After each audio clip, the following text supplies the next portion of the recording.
你下巴上有个东西，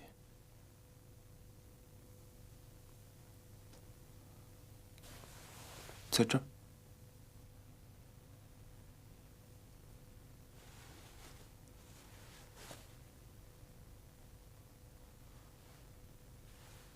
你还有吗？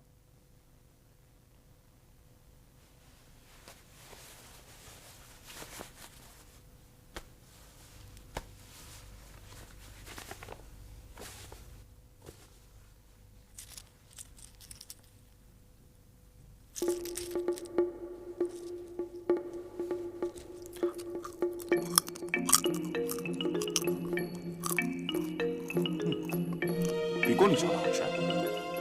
外面的吃都比宫里的好吃。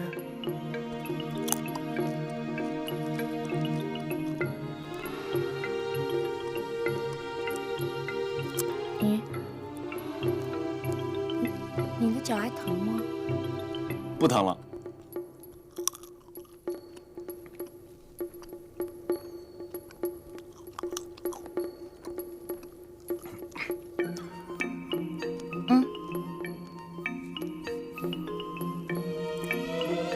你比小的时候漂亮。你小时候好看，你现在黑了。是吗？表妹，你想家吗？想啊，想有什么用？往后啊，这就是你的家了。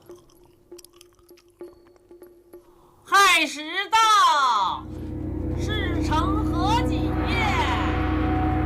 静桌。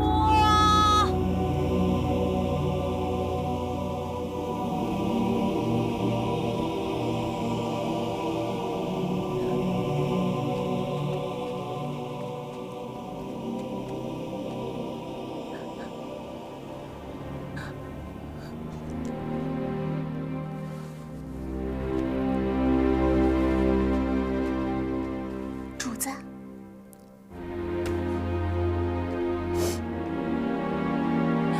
出去出去！谁让你们进来了？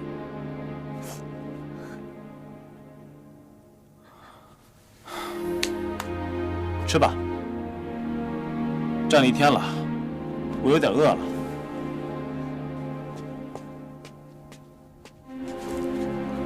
上子孙饽饽，皇上皇后多子多福，龙凤吉祥。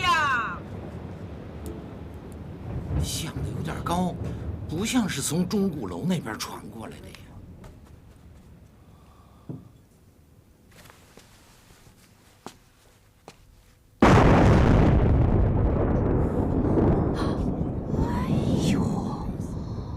这到底是怎么了？刚才月亮还挂在天边呢，怎么一下子就变脸了？太后不必着急，这是秋雷，雷声落地了，雨水也不会落地。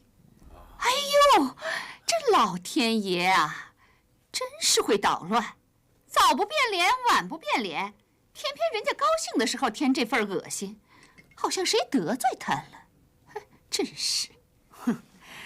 要我说呀，老天爷他是怕得罪我们吧？他是怕我们的大婚冷清了，硬是给我们敲锣鼓点儿、点花灯呢。哎，这听着可不是好动静，搁哪天出事不好啊？非今儿个恶心你，真他妈不吉利！哎，咱谁也别挪窝，小心让雷劈脑袋。这老天爷要是闹起心来，那可拦不住啊！太后，闪电是喜，雷声也是喜。上苍和大地一起祝福，祝福我大清国龙凤吉祥，祝福皇太后万事安康。吾皇万岁万岁万万岁！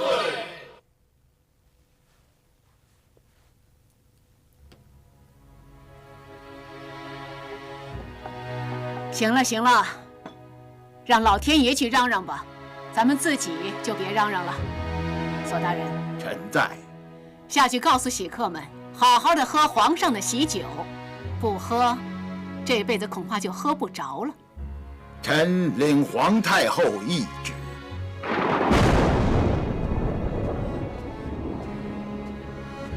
传太后懿旨，杯子里是皇上的喜酒，老天爷想喝都喝不着。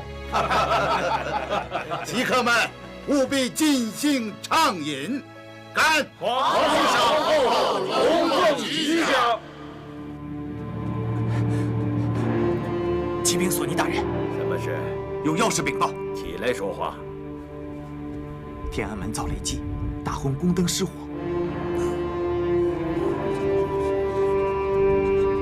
乱糟糟的，又怎么着了？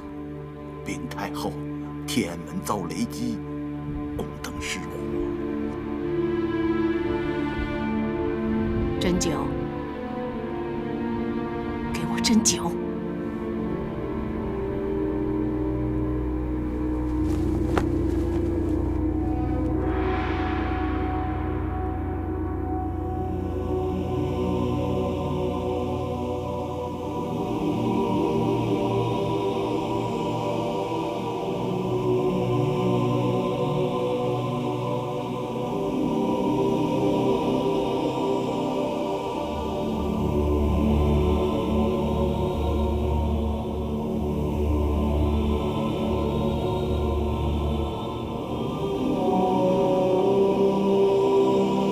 老天爷，8年前我给你敬过酒，那时候这酒不好喝吧？你还记得人们是怎么说的吗？他们说，李自成毁了大明朝，大清朝又灭了李自成，满洲来的孤儿寡母，他们在这里睡不了一个囫囵觉，就得滚回他们的老家去。凡是长着眼睛的，你们睁开眼睛看看吧，我们孤儿寡母在这儿踏踏实实的睡了8年觉，我们没有滚回老家去。我儿子册立了皇后，我们的老家就踩在我们自己的脚底下，有什么办法呢？我们娘儿俩笃定是走不成了。老天爷，你是个孬种，我料你还没有明白，天下是天下人的天下，天下是勇者智者的天下，而不是懦夫败家子儿的天下。大明朝腰塌腿软是自取灭亡，大清朝鼎革奋发是东升的旭日。雷霆闪电算得了什么？老天爷，我敬你这杯酒，咱们走着瞧。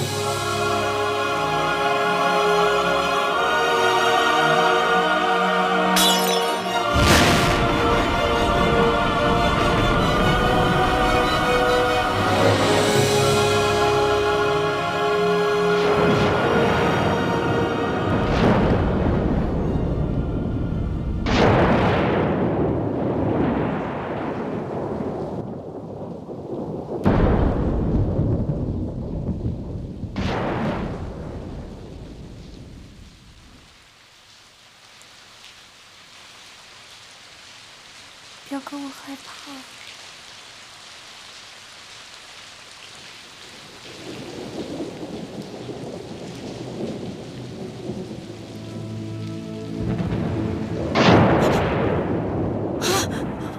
太后，太后，怎么了？我没事，没事，没事。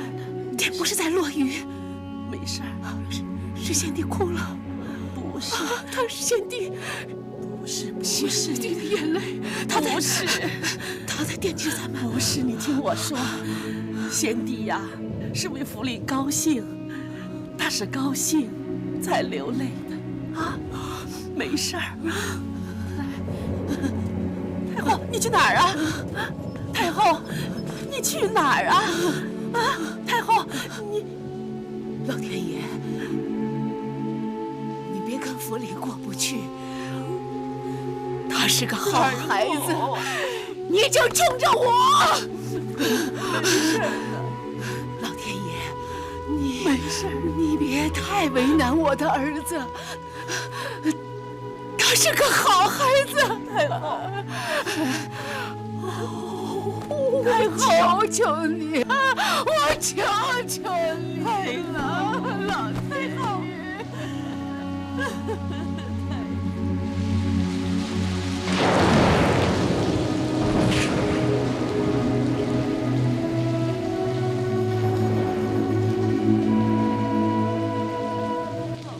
呦，这又漏水了！是啊，老婆子，快，你把那瓦盆给我拿过来。你说这大喜的日子，老天爷哭起来没完了。哎呀，这不是存心跟咱闺女过不去吗？这是。哎呀，别啥事都往闺女身上扯。哎呀，你说这一夏天啊，这一夏天他也没滴的几滴。这收了秋了，你说他还尿个啥呀？你说。雨水多点好，花好养活啊。哎呀，一条阳关大道，刚刚迈出一步，可别一脚触在泥里边。哎呀，树子，说话办事儿可得留点神呐。你呀，真是胡惦记。胡惦记，那胡惦记也得惦记。这人呐，他要没点惦记，那就甭活了。现在的奴才比蚂蚁还要多，有好事儿也轮不到咱呢。轮不到，那是没办法。轮到了，兴许还气死谁家。哎呦，你看看吧，不等你气死谁呀，这屋子就把你给活埋了。埋了，快把我埋了吧！埋了我，下辈子我换个地儿住，我住到金銮殿里去。我看你啊，现在就变条鱼住到河里去，比金銮殿还宽敞。我就是条鱼呀，我也不躺在这儿，我呀，蹦到紫禁城来，投到河里去。你蹦到御膳房的案板上才好。你个死老婆子，你就不能惦记点我好啊？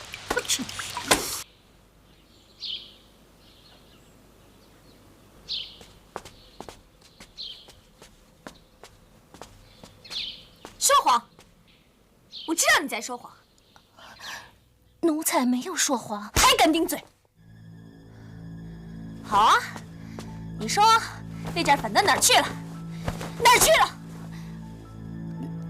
在客府的时候，您嫌不好看，赏给奴才了，是吗？我明明赏的是一件绿的，我喜欢粉的，我怎么会赏给你呢？您说粉颜色难看，像褪了毛的生肉皮。哦，您忘了？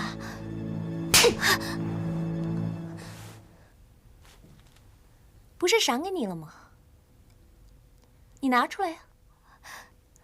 是奴才记差了，奴才给忘了。哼，我告诉你，甭管是粉的绿的，你不配穿，你不配。传太后的话，午膳去慈宁宫。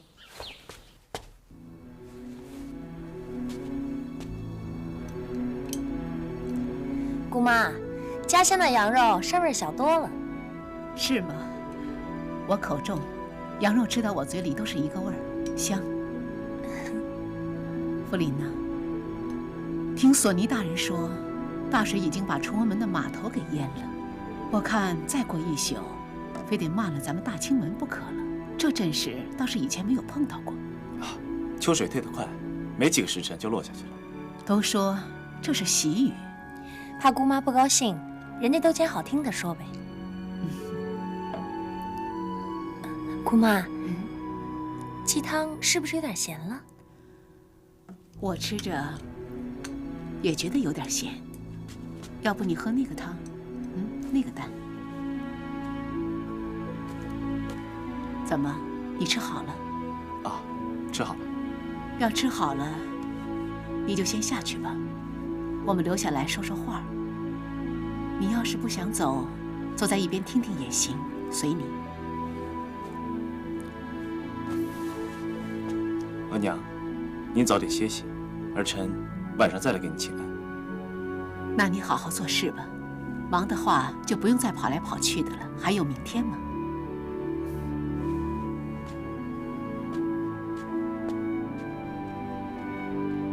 他对你还好吗？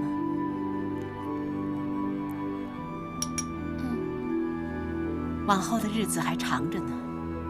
他要是对你不好，你就跟我说，我来指点他。他那个脾气呀，说软的时候，都能软得扶不起来；可是硬的时候，就像个铁核桃，谁也砸不开。不过我的话，他还是听的。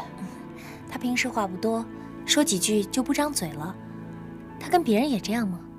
他从小就是这个样子。要是一般的夫妻呢，兴许话还多一点儿。可是他从小就做了皇上，不能想说什么就说什么，在世人面前呢，还得端着点架子。似乎话少，才显得符合身份，别人看着也放心。听不到他的话，我也不知道该说些什么了。其实除了闷点儿，少言寡语也没有什么不好的。有一件事你得明白。你现在不是王爷府的宝贝丫头了，你是我们大清国的皇后。王爷府的宝贝丫头，不高兴了可以发发脾气，嘴上可以没有把门的，可以说说俏皮话、狠话、损话，一切都随自己的便。可是皇后不行。那我该怎么办呢？比如说，就在这个膳桌上，嘴碰了饭，筷子碰了碗，最好都不要发出声音，更别说这个删了，那个咸了。删了咸了，你就可以不吃，也可以不动嘛。你看这膳桌上，有的是不膻不咸的好东西，永远都会让你吃不尽的。你在哪个碗里动了筷子，动了几下，都有百善的看在眼里呢。还有一件事情，你得明白。在宫外人的眼里，皇后就跟庙里的菩萨差不多。菩萨你见过了吧？你看她那张脸是永远不变的，可是这里面什么都有啊。你一个大清国的皇后，就连我也算上，没有比你再尊贵的女人了。你站在皇上的身边，就得压得住阵脚啊，就得透得出你盖世的威严来。你哪怕什么都没有弄明白，可是你一言不发，便抵得上千言万语。孩子，这你弄明白了吗？明白了。只要你们好，大清国就好。我这不是大话，这是我的心里话。福临他是我的孩子，你也是我的孩子，我不会委屈你。姑妈，您对我太好了。你以后应该叫我额娘。额娘。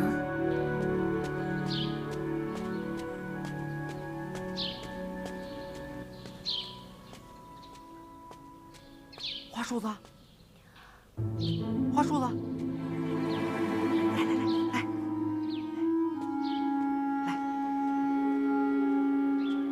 你爹给宫里送花，在东华门卸车，我看见他了。是吗？他让我跟你要银子呢。银子？我的月银全都给家里了，怎么还要啊？你不知道，你家里让大鱼给交了，你爹要挑了草顶子换瓦顶子，缺一笔买瓦的钱，他让我跟你要了，给他捎过去呢。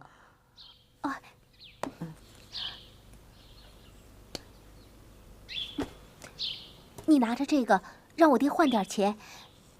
房子先用草顶子把房子扇严实了，日后宽裕了再换瓦顶子吧。这，哎，你，谢谢总管。这是秋季的俸禄和大婚的赏银，收好了，别看这眼下没地方花，将来可是你们的命根子呀！谢谢。早晚有一天呀，都得出宫。到时候你发现举目无亲，大伙儿都像躲赖皮狗一样躲着你们，你呢，肩不能扛，手不能提了，你靠谁呀？啊？谁最亲呢？哼，就是你怀里这点银子。记着我的话，别看这东西呀，又硬又凉，它可是咱们的亲娘们儿啊！哎，你不是新来的吧？怎么连规矩都忘了？哎呦，吴公公，忘了，我光想着娘们儿了，你看忘了孝敬您了。这话我不爱听。怎么叫孝敬我呀？你哪天要是出了点事儿，谁去内务府给你铲呢？我光着舌头去行吗？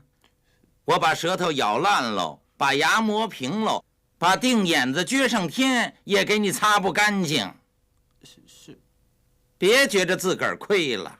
今儿个你往这盆里头扔一疙瘩东西，保不定哪天呢，就能换回你一条小命儿。是，这是孝敬谁呢？啊？孝敬你们看不见的祖宗。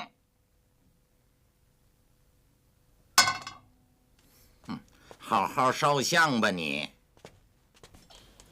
哎呀，搁这儿。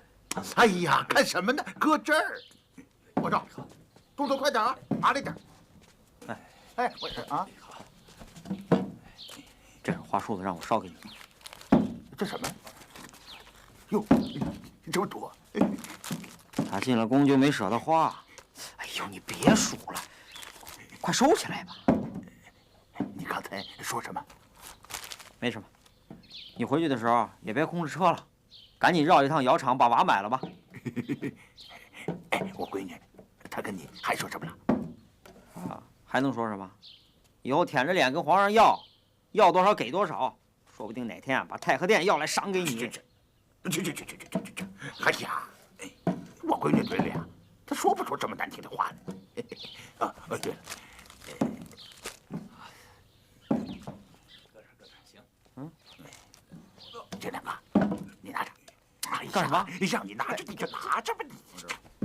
给我？哎，日后啊，我闺女啊，少不了你的照应。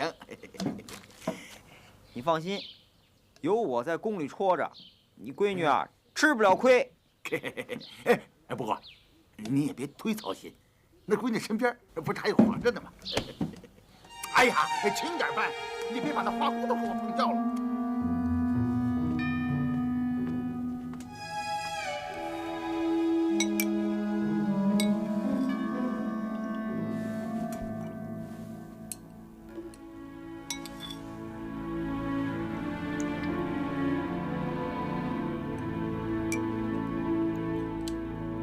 瓷器不好用，我让内务府给换了一套。铜的？哼，连科尔沁的墓主都不用铜的了，金子的。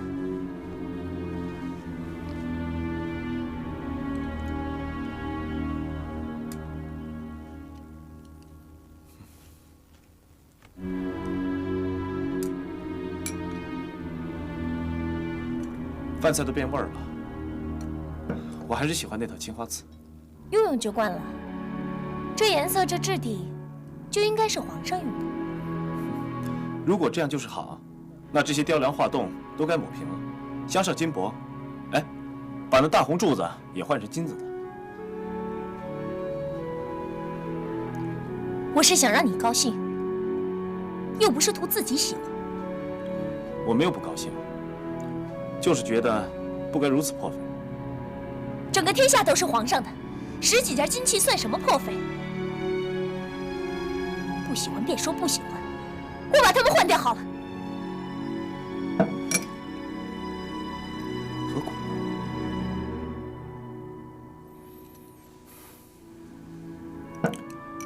天下自然是咱们的天下，可天下的钱财并不都是咱们的。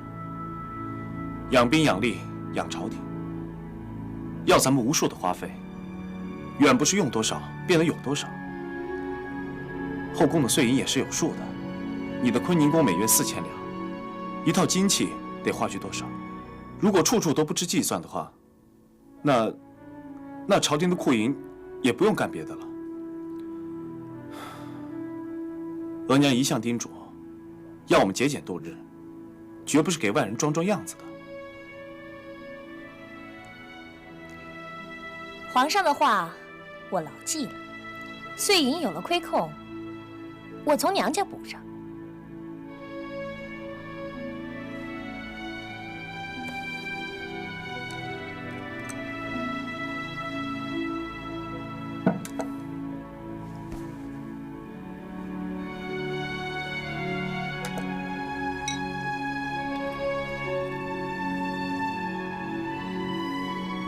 哎，这花开的真喜庆啊，颜色也不错。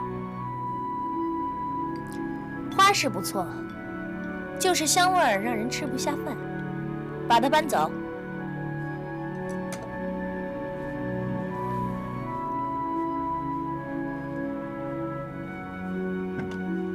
先摆着吧，等我走了再搬。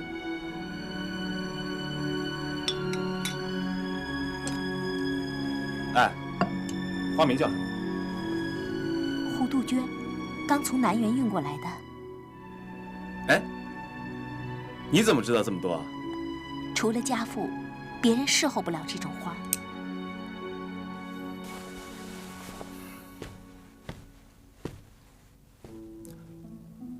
武良甫，奴才在。多弄下来，摆到乾清宫去。这香味儿也不错。哎，你凑近了闻闻，真的不错。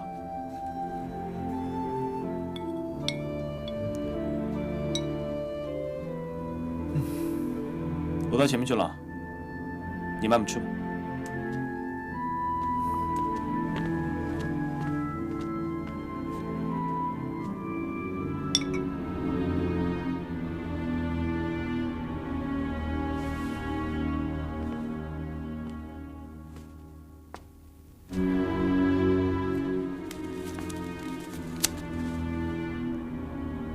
别人的东西，一只烂花也是好的。我的东西便是金子，也是粪土。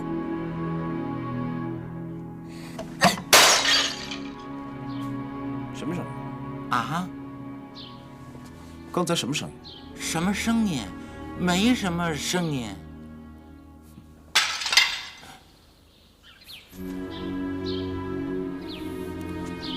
皇上。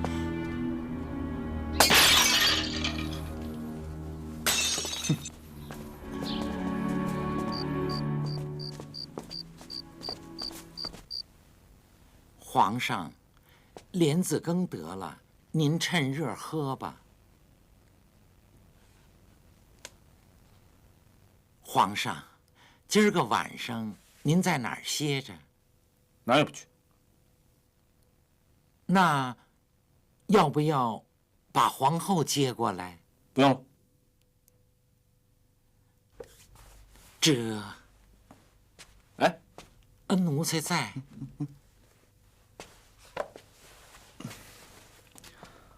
你几岁进的宫啊？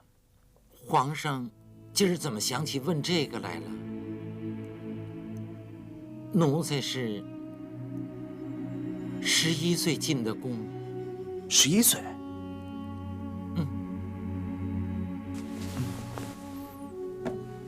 那时候还不怎么懂事呢。没过几年，就赶上大明朝完蛋。傻子也懂事儿了。哎，崇祯在后宫是什么样子啊？他能把自己在树上吊死，还能是什么样？就俩字儿。哪俩字？窝囊。现在几时了？子时了。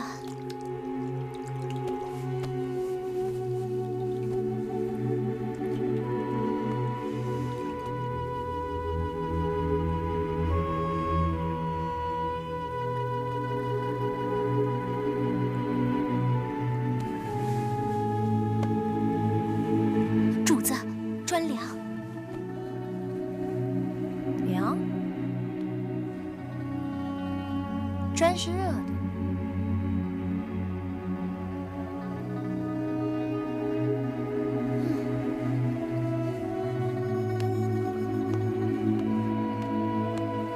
主子，主子，外面风大，主子，光着脚要着凉的，您穿上鞋吧，主子。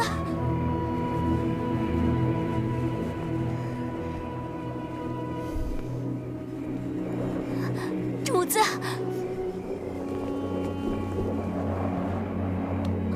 主子，夜深了，您该歇息了。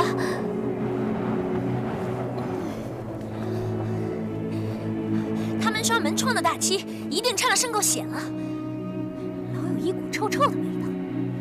大婚那天我就闻出来了。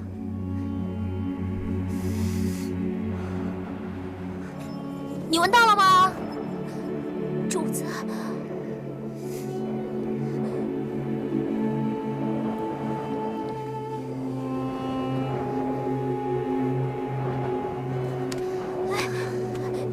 主子，地上砖凉，您起来吧。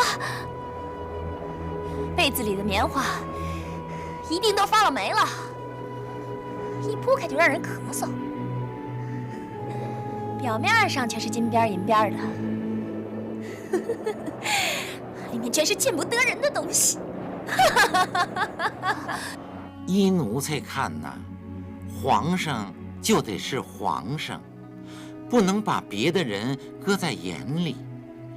皇上是天，别的人呐就是地下的石头子儿、虫子、蚂蚁。您一跺脚啊，就能把他们弄死。您不跺脚啊，也得叫他们整天提心吊胆的。崇祯，哼，好好的皇上当着，不拿自个儿当回事儿，哼。后宫的美人一发脾气啊，他乖乖的去陪小心，哼。等李自成一发脾气呀，他就没辙了，除了上煤山找棵树把自个儿吊死，他还能怎么着啊？依你这么说，崇祯倒像个贤良之人。贤良有什么用啊？贤良啊，就是那根上吊的绳子。贤良无用，暴虐倒有用了。奴才该死。奴才刚才也是随口说说。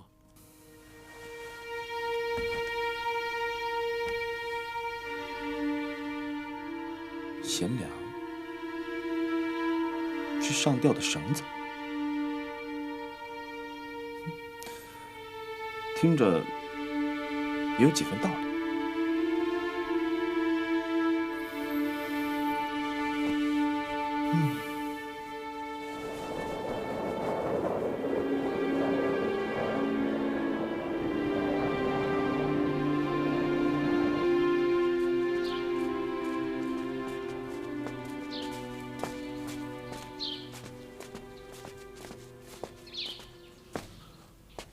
额娘，儿臣给母后请安。坐下吧。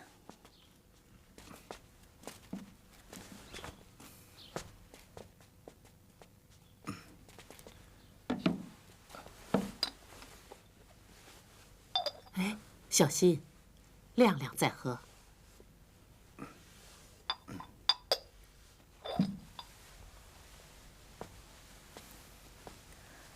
孩子，我看你气色不错嘛。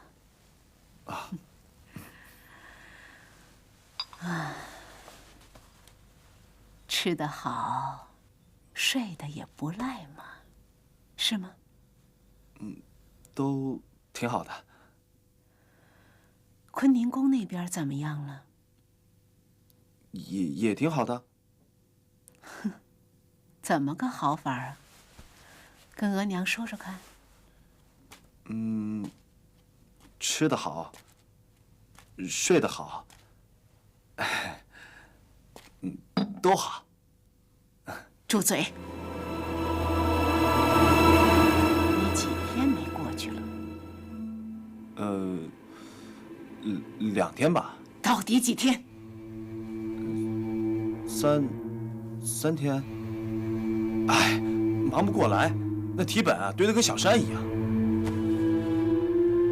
我没问你前朝的事情，我是在问你后宫到底出了什么毛病。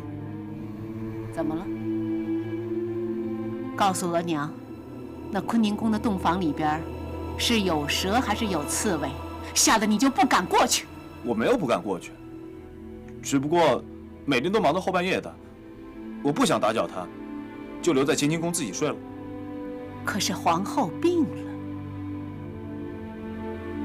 你知道吗？她怎么了？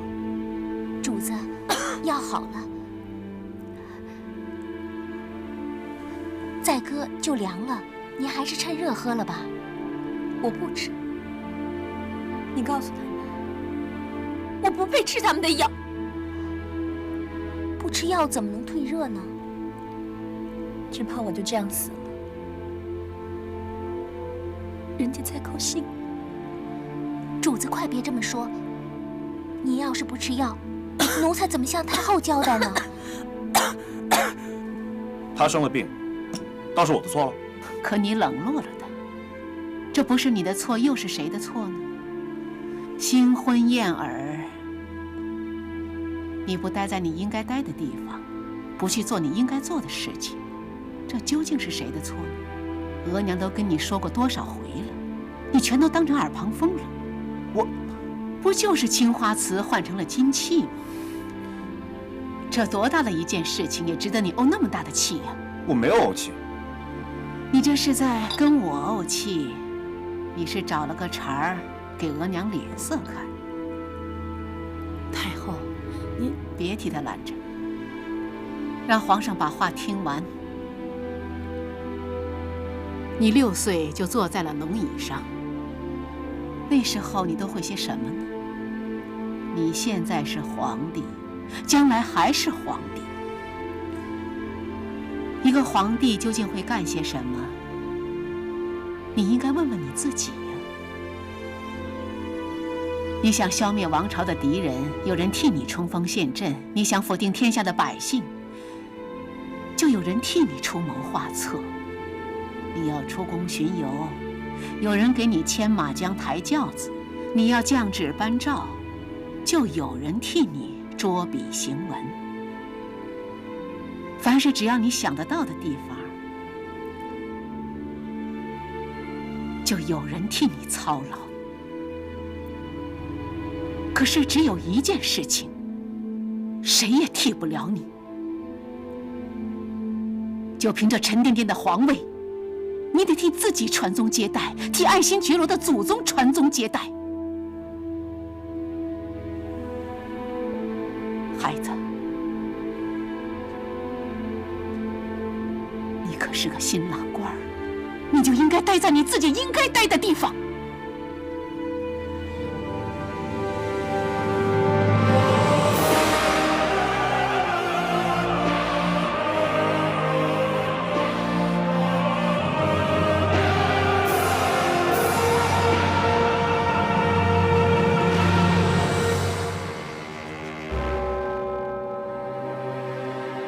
皇上，您的眼睛里没有喜悦，也没有天真。到底是什么事情，让您的目光如此寂寞？他们让我做一个比先帝更有作为的皇帝，我做不到。他们是谁？额娘、皇亲、所有的贵族和官吏们，也许还有百姓。你有才华，也有善意，你可以做到。我做不到。我阅读过无数的古籍，从秦始皇开始，汉武、唐宗、宋祖、明祖，我能超越这些君主吗？我的心里空空的，什么东西都没有，只有难过。为什么难过？大婚那天，坤宁宫的洞房里红艳艳的，到处都是血。我泡在血水里，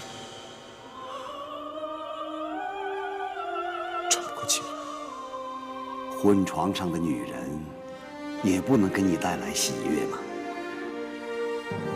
她的身子是粘的。主啊，怜悯她吧！您统治着世界上最大的国家，天主因此也特别眷顾你，所以你要尽快改正您的过错。我的过错是什么？与死亡无休止的纠缠。告诉我，我该怎么做？交出你的畏惧，做一个彻底坦荡的人。好的。还有呢？爱你的臣民，尤其要爱你身边的人。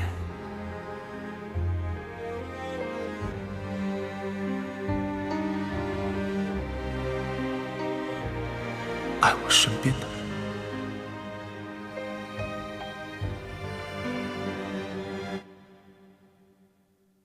姐姐，您别再夸我了。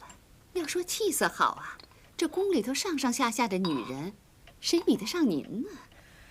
气色好不算好，你嚼根辣椒，气色都比别人好。我这算什么好啊？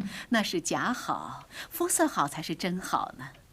我真是弄不明白，入秋都这么多天了，你的脸怎么还是那么嫩呢？哎呀，你瞧我的脸皮儿啊，早就被秋风吹干了。那是因为我的脸皮儿比您薄。我明白了，闹了半天是我的脸皮儿比你厚。哎呦，看我这嘴呀，真不会说话。我的意思是说，脸皮儿薄呢，汗油就容易渗出来；脸皮儿看着嫩呢，其实是挂着汗油呢。出汗谁不会呀？别拿汗油说事儿了，赶快招供吧。你使的什么好法子呀？你们看看那边那几只特别大，怎么会有这么大的鱼呀？啊！快吃快吃，这还有呢，别抢。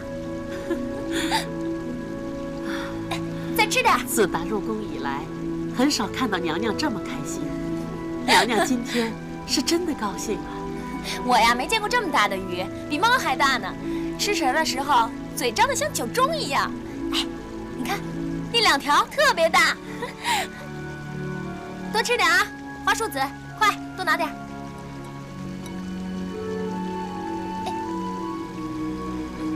哎，当心，当心啊！柱子当心啊！哎呀，柱子，哎呦，吓死我了！吓死我了你！没事没事，行吗？哎，把羊奶晾凉了，把奶皮子揭下来，湿的一面朝下，那干的一面朝上。把它贴在鼻子的2边，脑门上、下巴颏上，能贴得住的地方都可以贴上。原来你的手指头嫩的就跟葱一样，就是那玩意儿贴的。哎，不瞒你说，我呀还往脚背上贴呢。哦，是吗？那你的脚背贴得跟白萝卜一样，那是给谁看的？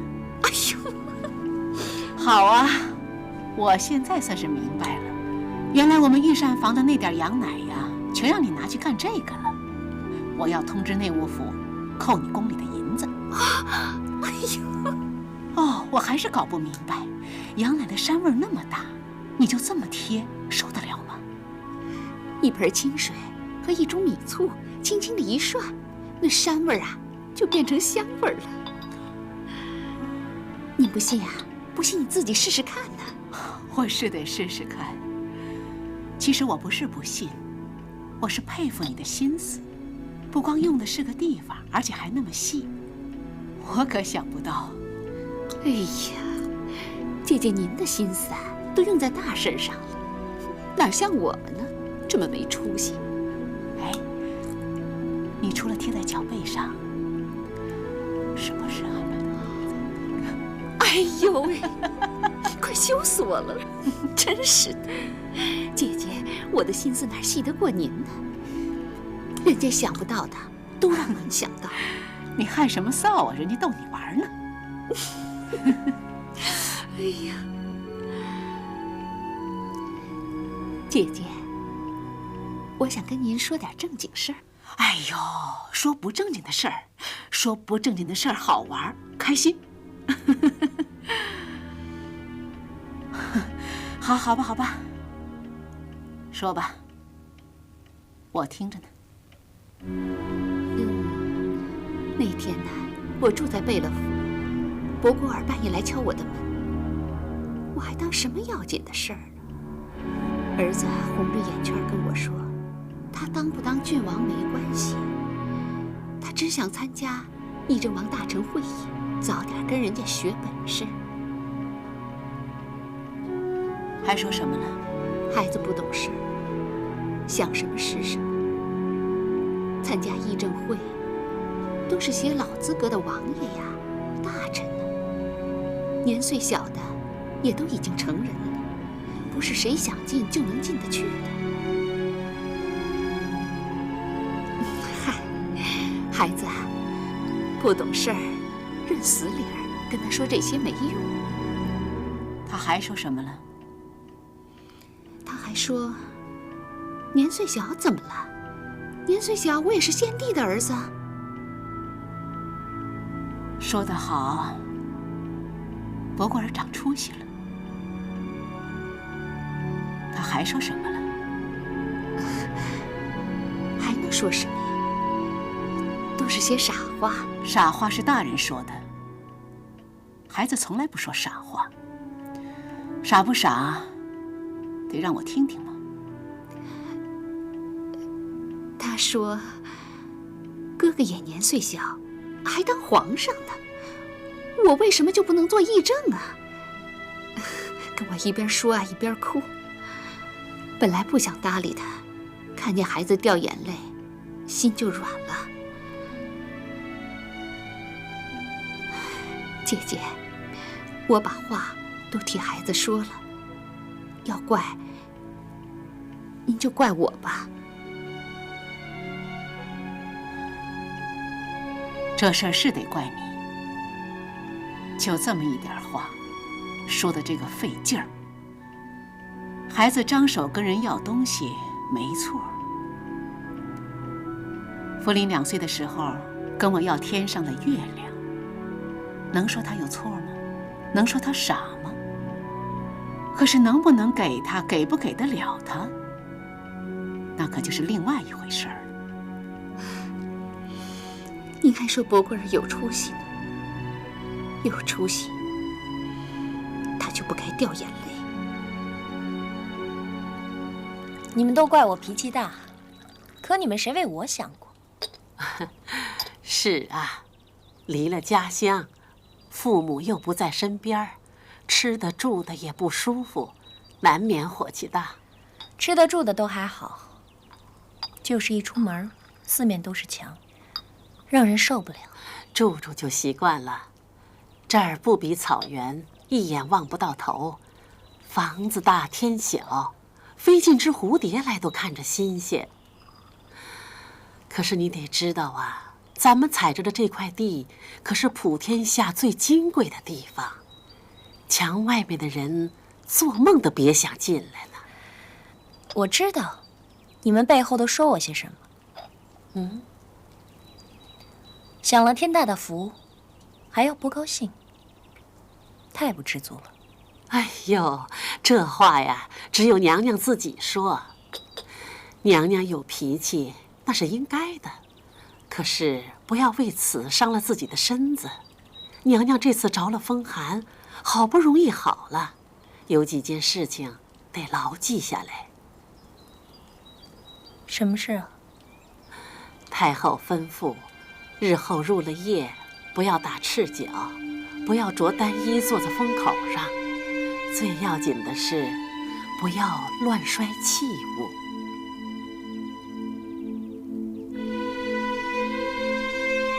没用的东西，摔了它怕什么？动静太大，小心惊了殿神。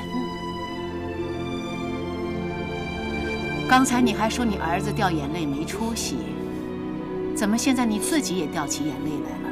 我恨我儿子，非逼我张这个嘴，明明知道张嘴没用，他还非逼我给太后出难题，逼着我出这个洋相，我恨我自己。闭紧了嘴，别人怎么逼你也没有用啊。可怜我的儿子，除了逼他没用的这个额娘，还能干什么呢？那你回去告诉博果儿，他要的东西我不能给他，让他自己找皇上去。皇上答应了，议政王、议政大臣们不答应，也照样没用。你再告诉他，干什么事情都不能太着急。真要着急，那头一个福晋不是给修了吗？赶紧给自己挑一个像样的福晋回来。好好的贝勒府，只有母子俩住着，不觉得缺点什么吗？老的少的都这么没出息，人家像样的，谁肯嫁过来？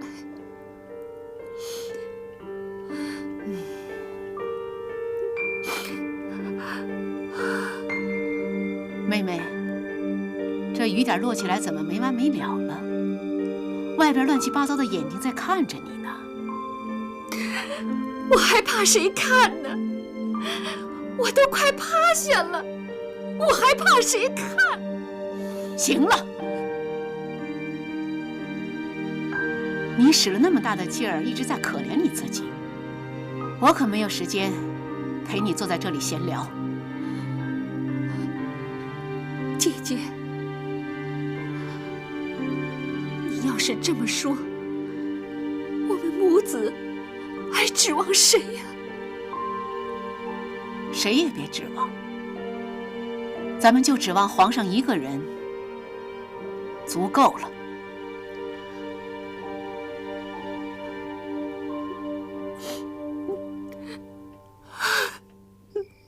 禀王爷，博果尔贝勒府有信函呈现。哦。啊，下去吧。这。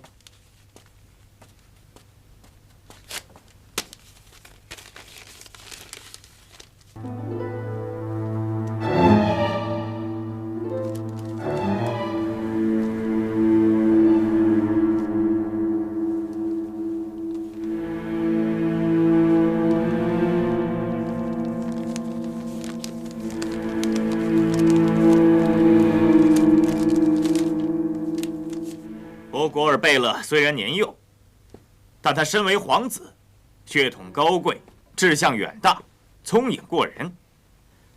这样的人参加议政会议，本议政深感荣耀。年幼寡知，岂可议政？再等几年吧。议政会议乃议政之地，血统高贵与否无关紧要。如果血统无关紧要，为什么议政大殿只有满人而没有汉人？这里不正是固守祖宗基业之地吗？博果尔贝勒是太宗先帝的亲生儿子，他年少有为，对我大清忠心耿耿。将这样的人排斥于议政大殿之门外，本议政百思不得其解。以微臣之见，各位所言都有各自的道理。不过，各位议政王和议政大臣都是多年征战之人，即便是几位年轻的王爷，在朝廷行走也久有时日，这些都远非博果尔贝勒可比的。如果身为议政，不谙政事，又不知艺术，徒有虚名，又有何意呢？索大人所言极是，所言极是啊！哎，我看咱们别扯那么远了。说白了吧，让博格尔议政，无非就是给他个名分。哼，皇上他6岁登基，谁嫌他岁数小了？够了，都不要再说了。本来是件不大的事情，议来议去，越扯越远。安郡王，你的见解如何？此事虽说简单，可是旗舰纷生，我看咱们还是从长计议吧。我还是那句话，博果尔屡遭排斥，令人百思不得其解。简郡王出言如此激烈，微臣也是百思不得其解。鳌拜大人，你有何不解呀？博果尔年幼，尽人皆知。晚几年议政，有何不妥？如此着急，是他本人着急，还是别人替他着急？又是为什么着急？微臣也有重重不解之处。身为皇子，他应该有他的名分。够了，都不要再说了。议政会不是给宗室排座次的地方，一件小事，如此纠缠不清。别的事以后再议。今天散了吧。郑亲王息怒，息怒。我身体不适，安郡王，你带我去禀报皇上，口录册子一并带去。如此议政，乱而无序，不议也罢。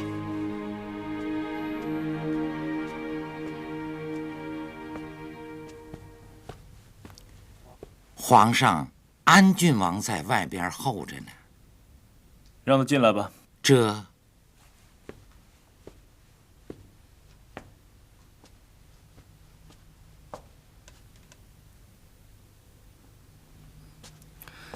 安郡王乐乐恭。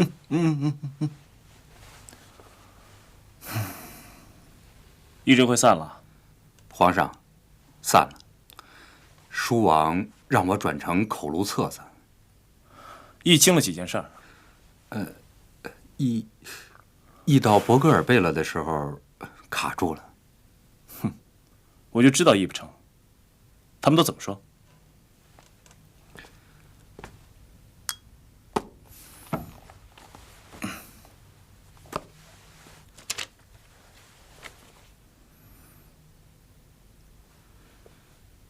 皇上，您的这个水牛图真是画得越来越精了呀。鳌拜平时不怎么说话，连他也跟别人顶牛了。没有太后的授意，我料定他不会这么做。皇上，您看您这个牛角画得好，这一笔里边包含了这么多的浓淡。好。季度为什么这么说话？气冲冲的，他是怪我吗？他秉性耿直，没什么恶意。堂兄，我和博格尔自幼相处，深知他不是个惹是生非之人。可额娘为什么不喜欢他呢？博格尔表面不吭不哈的，我真不知道他心里作何感想。有些时候，我总觉得有点对不住他。太后的眼界是常人难以达到的。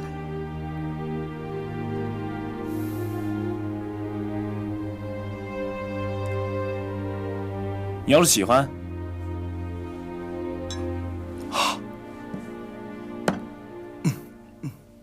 赏给你了。真的？那我就不客气了，谢皇上恩典。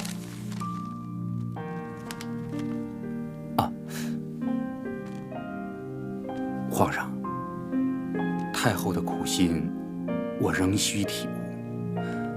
皇上您就更加要体悟了。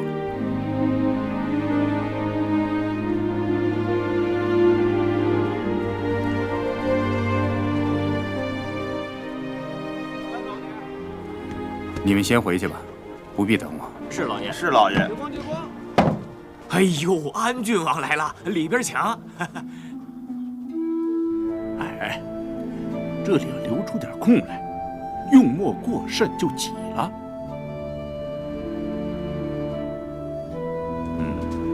好，很好。老爷。老爷，安郡王来了。啊，知道了。那我先去待客。去吧，去吧。哎。这里为什么不可用墨？一用墨，远山就变成近山，堵在家门口了。师傅，您去会客吧。不是什么客，是跟你乌云珠一样，同一个门里拜过师的人。安心做功课吧，啊。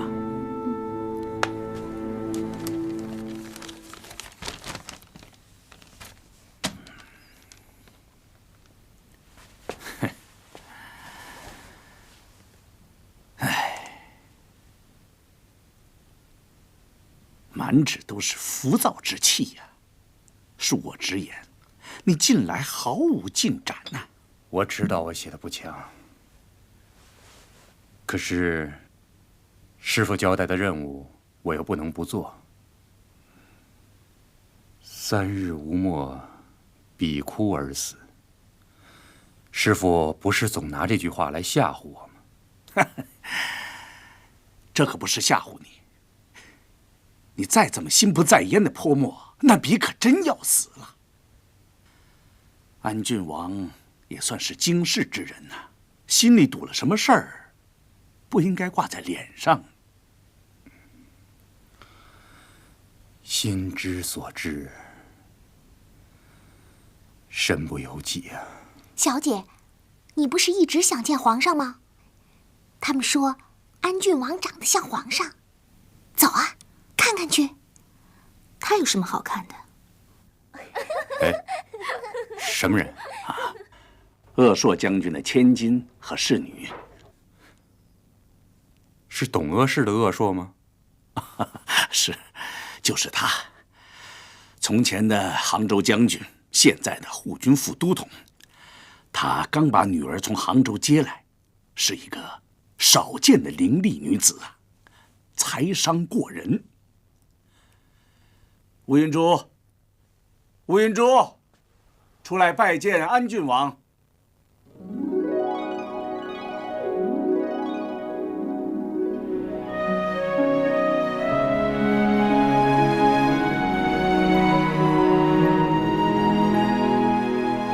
见过安郡王。董鄂是乌云珠给安郡王请安，侍女容妞给安郡王请安。免了免了，你我出自同一师门，不用这么客气。我记得大概是6年前吧，你父亲去杭州赴任，我去府上送行。那时候你才这么高啊，没想到一转眼就变成大姑娘。你还认识我？我不记得了，不过父亲时常提起安郡王。都说我什么呀？他说，老郡王不通文墨，但老郡王的儿子却才高8斗，全是刻苦修学的结果。当年鄂硕将军在家父手下，家父是个粗人，闹了不少笑话。父亲只是想让女儿向郡王学习，只要苦心治学，就会成为超越常人之人，受人敬重之人。将军真是过奖了。大清国是海上的航船，船主心明胆烈，水手恪尽职守，这条船就能来去自如，离港也可以归港。在座的各位就是这条船上的舵手，船主有闪失，我们却不能有闪失。明知航船驶入交从密布之地，却不能避害趋利，是身为议政者最大的失职。秋露已深，落叶遍地，又到了该秋决的时候了。苍天正等着见证大清国重罪囚徒的污血。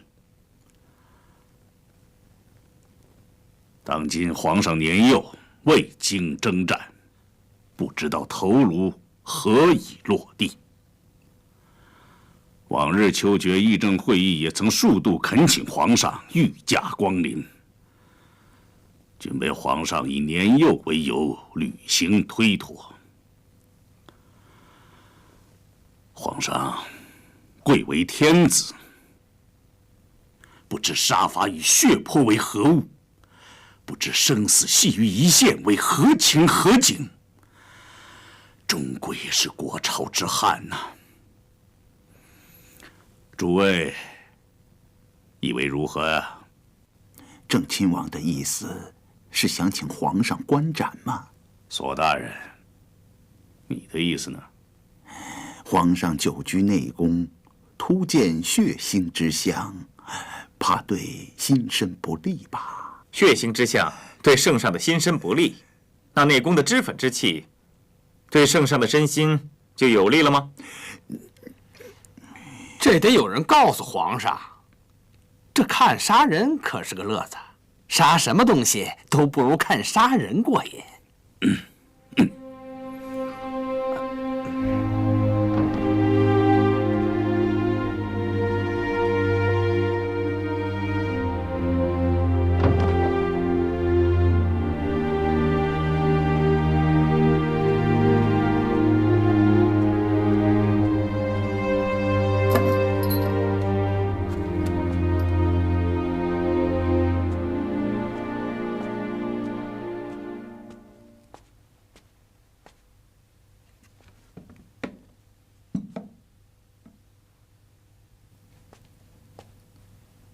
皇上，酒归人参汤来了，您请用吧。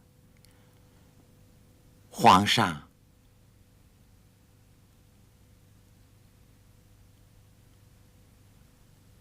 皇上，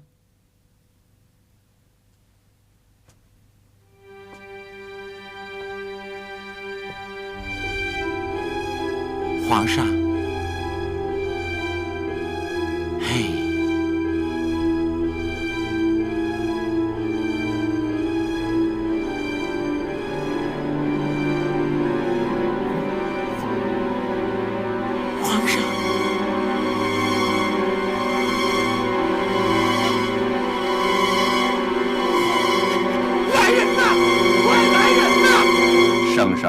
是否去蔡氏口观刑，应由圣上自行定夺。充满血腥之地，并不是圣上的禁地，但是去还是不去，还要看是否有利于朝廷。现而今，南方战事未决，正处血雨腥风之际，圣上不去观刑的话，恐怕也无损他的威严嘛。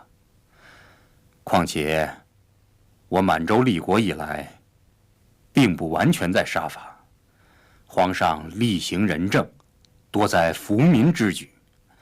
如果兴师动众的前去观刑，反而有损圣上的仁爱之意吧。如果观刑便有损仁爱，无此仁爱也就罢了。哎呦，这可怎么办？怎么回事？敖大人，出事儿了！出什么事？皇上，说呀！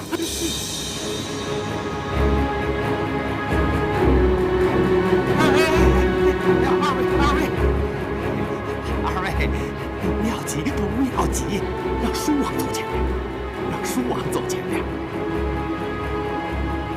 不要慌，大家都不要乱，听我的吩咐，把宫门给我封上，不准走入任何消息。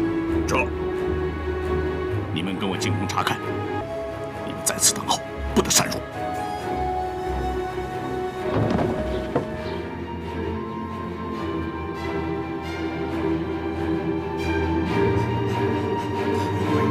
让开！哎，皇。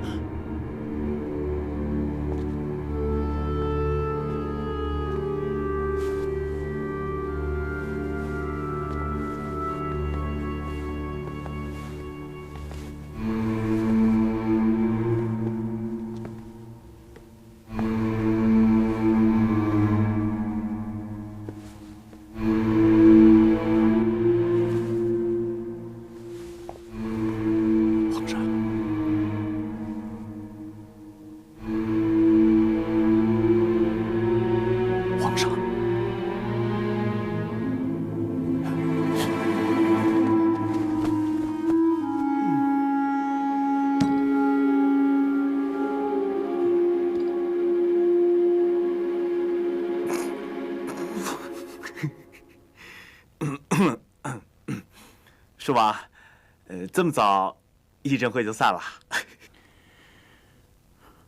恭喜皇上安然无恙。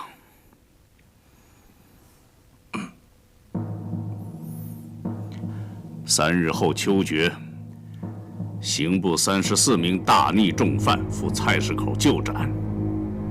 恭请皇上观刑，以振国威。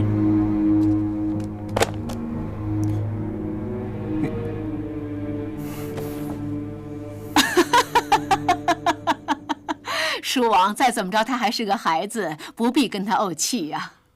大婚已过，举止理应有所检点。内公寂寞，他是想逗大伙儿开心呢。勤政之君，如此戏弄臣下，有失皇尊。更何况，在乾清宫行诈死之事，与风水不利，与运道也无益呀。请太后务必对皇上加以规劝。他不成体统，那我的脸也没地方搁了。一时寂寞，在后宫怎么取乐都行，在王爷大臣面前却要拿得住分寸，见了下官和百姓，更不能有一丝一毫的差池。皇尊是皇上一个人的，更是大清国万万人的，不可以掉以轻心呢。上上下下，除了我，最疼福临的就是叔王您了。太后过奖了。那皇上关刑的事情，他答应了吗？去年也曾答应，却没有去关刑，反而去行猎了。今年万不可以再发生变故。必王恳请太后严词督促，万不可以使皇上再行闪避了。杀伐见血本是寻常之事嘛，却令皇上如此惧怕，外人知道了，会作何感想？叔王认为皇上是出于惧怕吗？皇上是否出于惧怕，太后自然清楚。他是守着您长大的。叔王应该知道，咱们大清国最不缺的一样宝贝是什么？请太后教诲一二。咱们最不缺的是嗜血成性之人。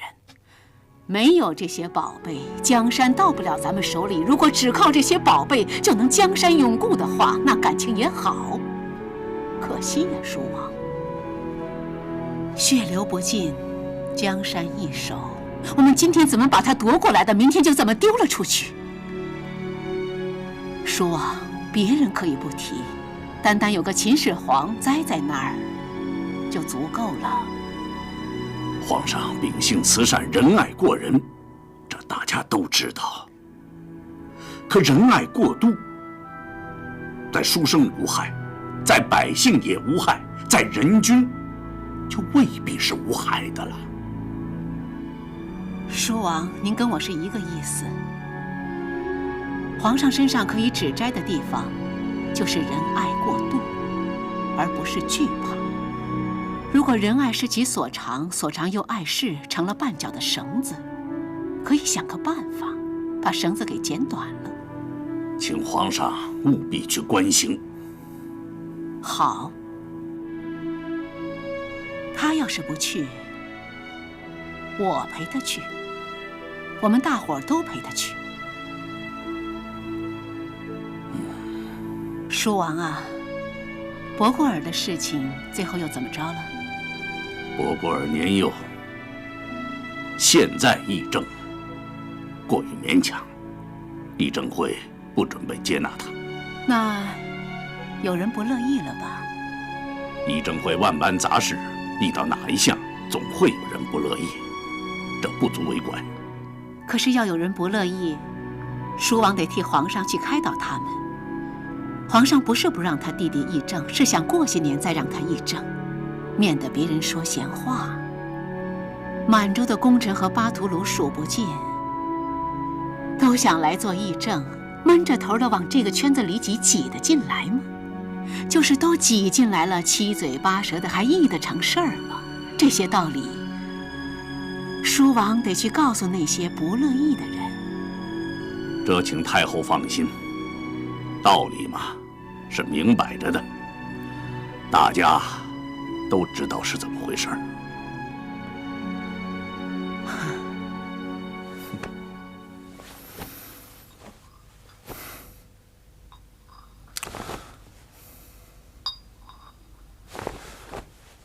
本来就是想闹着玩玩的，想逗逗吴良辅。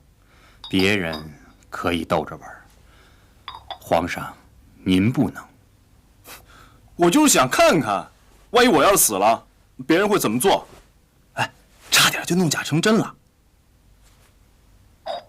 切，你看看那些人的做派和神色，我相信，要是我真死了，马上就得有个家伙窜到我龙椅上去。哼！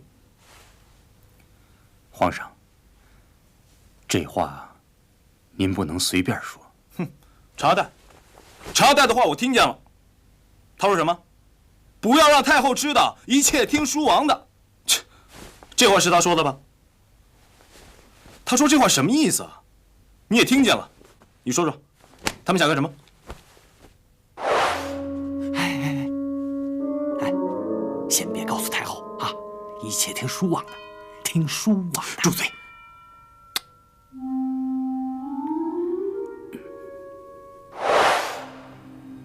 情急之下，有些话脱口而出，也不足为凭嘛。我不会忘了这件事儿。皇上，不管怎么样，以后像这种玩笑，万万不可再开了。欺哄臣下已经不妥，多疑无惧便更加不妥。平心而论，皇上一旦真的出了什么事情，在没有搞清楚事情之前，我也不会冒冒失失的到太后那儿去禀报。书王是辅政王，出了事儿，您说不听他的，听谁的呢？玩笑无度，自扰清静。皇上一定要记住这个教训。我自然会记得。我说过，我不会忘了这件事儿。是，有些事儿记住了也没什么坏处。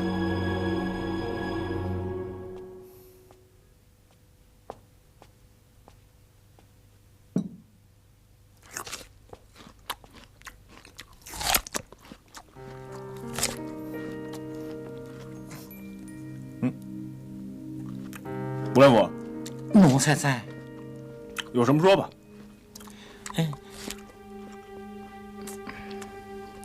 郑亲王出门的时候，踢了奴才好几脚，这会儿奴才的胯骨还疼呢。什么？那你以后见了他多远点不就完了吗？皇上跟人家开玩笑，奴才挨踢，奴才觉着冤得慌。哼，一点都不冤得慌，连死活都分不出来，我还想踢你呢。哎呦，今儿个奴才怎么这么倒霉呀？皇上，您是这会儿踢还是待会儿踢？奴才给您备着呢。踢就踢，你我不敢啊。我，哎，好了好了，吴良辅啊，你下去候着吧。这，哎呦，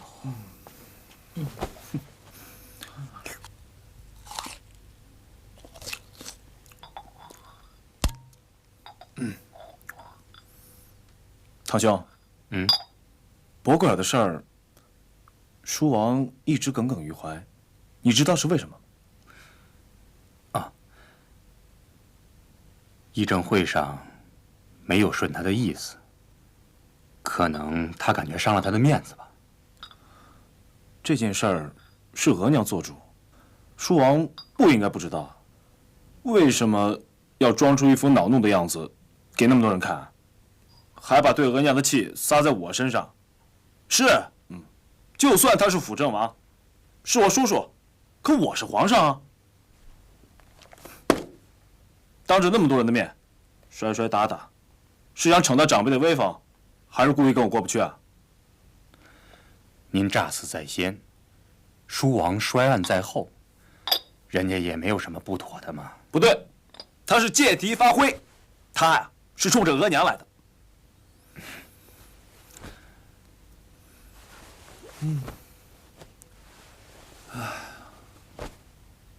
夹在他们中间，真让我难受，太难受。皇上，博贵备了求见。不，没递牌子怎么进来了？像是有要紧的事儿，您见不见呢？我见不见啊？见你也好。皇上当面把您的意思跟贝勒讲清楚。哎呀，不见不见，见了也没话说。你告诉他，我今天不见，包给回了。这慢，皇上，这么简单的事情，难道您也怕？你让我怎么说？哦，不是我不让你议政，是额娘不让你议政，我怎么说得出口啊？不行不行不行，我脑袋疼，我烦死了，烦死了，烦呐！哎呦，烦死了！皇上，皇上，皇上，下去吧。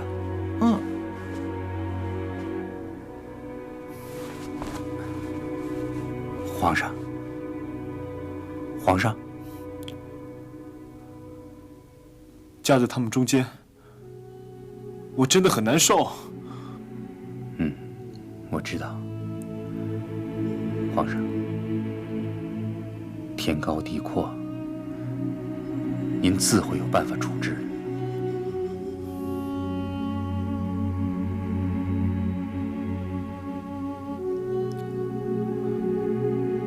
腾兄，你见过感动吗？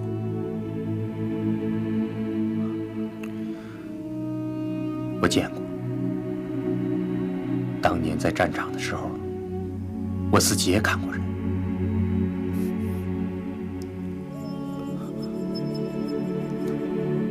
那么粗的脖子，一下子就断了。只要刀磨得快，一下子就砍断了。怎么砍？使出浑身劲吗？皇上，用不着。您只要把刀高高的举起来，让它轻飘飘的落下去就行。不是刀快，是人的脖子太软了，软的就像块豆腐。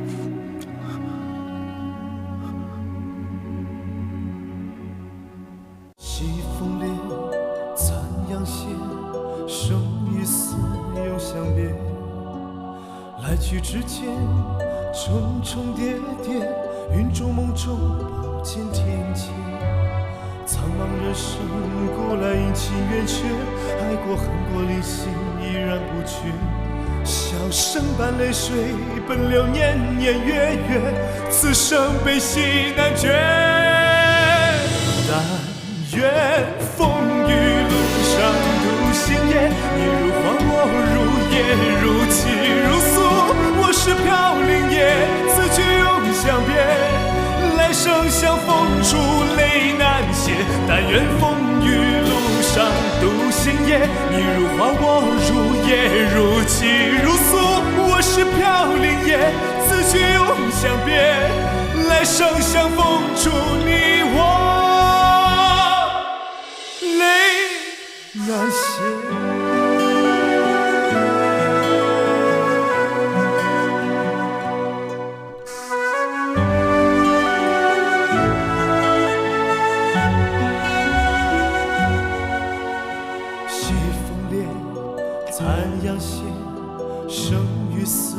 相别，来去之间，重重叠叠，云中梦中不见天界。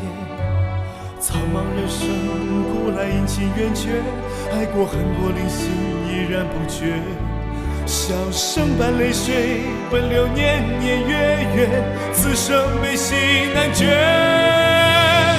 但愿风雨路上独行也，你如花我如叶，如泣如诉。